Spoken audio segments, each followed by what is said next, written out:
This question is about the interpretation of this graph, which is showing the United States current account at the balance of payments over this period of time. And the question says, using the chart on page 6, this one, which one of the following may be inferred, so which is true, about the United States balance of payments, or which one can you assume is true about the United States balance of payments from looking at this? Now, we can see on here that the balance of payments is being shown in US dollars in billions on the y-axis here, and it's showing it over time.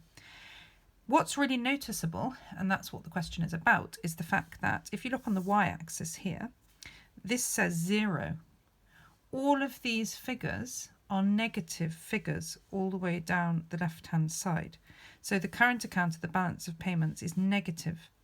Remember, the current account is showing in the main the value of exports minus the value of imports.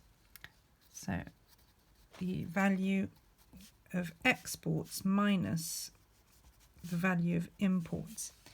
It also includes some other factors, the income that's coming from abroad, but we don't need to think about that particularly here. But it's in the main, it's showing the value of exports minus the value of imports. And because these are all negative figures, this means that more money is leaving the country than is coming into the country. So overall, in all of these times, we have a deficit, which means that the money leaving the US is greater than the money entering the US over this period of time. And provided that you can notice here that these are all negative, you will know that for the whole period of time we're in a deficit. All of the figures are negative. Don't be confused, in this section the line is going upwards, but this doesn't mean that we don't have a deficit. All you need to do in every case is just to read across so that you can see what the reading is over here. For example, at this point here, if you read all the way across this line, you can see that there's a deficit of minus 600 US dollars. If you look at this point, it looks, if you didn't look carefully, you'd think that the value was going up or it was something positive.